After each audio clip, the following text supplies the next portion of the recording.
თეკლა გურგენიძე რო კი ბებიდან დაგურებულა, გაიგე? იმ ახალმა ფეხსაცმელებმა უმტყუნა. ანასტასია, რას ლაპარაკობ მაგდენს, გოგო? გადადეხლა იქ ტელეფონი და რაც გითხარი გააკეთე. რა უნდა გავაკეთო? შეხედე რა.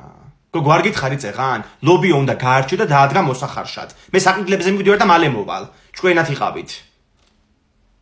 ანასტასია, იცი დღეს ბავშვებმა უნდა ვიქეიფოთ ეზოში. ყველამ უნდა გამოვიტანოთ ლობიანები და წვენები. ბესედკაში არ გამოიწერეთ არხი თუ გიყვართ კნუტები და დაალაიქეთ თუ გიყვართ გოჭები. დააკომენტარეთ რომელი გირჩევნიათ. ხვიდით. მან ჩვენ უნდა ჩაუწყდეთ და მაინც გამოგყრით. შაშენ ცუდად რო გახდი მაინც გახსოვს? მახსოვს კი, ეგ ფოტო გამომიგზავნა ეხა თიკომაც. თვრალი რო ვარ და სტოლბაზე შემოხვეული. სად ნახე გოგო ეს ფოტო? იმენ არქივში მუშაობ, ხო?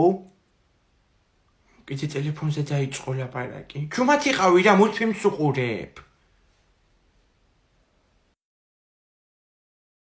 არა თიკო, ეგ თეკლა გურგენიძის მეექვსე შეყვარებულია. რომელი და მხატვარი? საფლავის ქვებზე რო ხატავდა. აი მე ისეთი ცომი გამომივიდა, რომ გამოსაცხობად დაგენანება ადამიანს რა, ოქროსავით არის. ანასტასია, მოიშვი ხლა მაგ ტელეფონზე გამომიტანი, მიდი ისლობიო. დავიწყო გამოცხობა, კაცო. ხო გაამზადე? აუ დამოვიწყდა პროსტა. თიკო მაგ ბიჭის ნომერი გამირკვიე. როგორც ვატყობ ერთი საფლავის ქო ჩემთვისაც დაგჭირდება ამ საღამოს.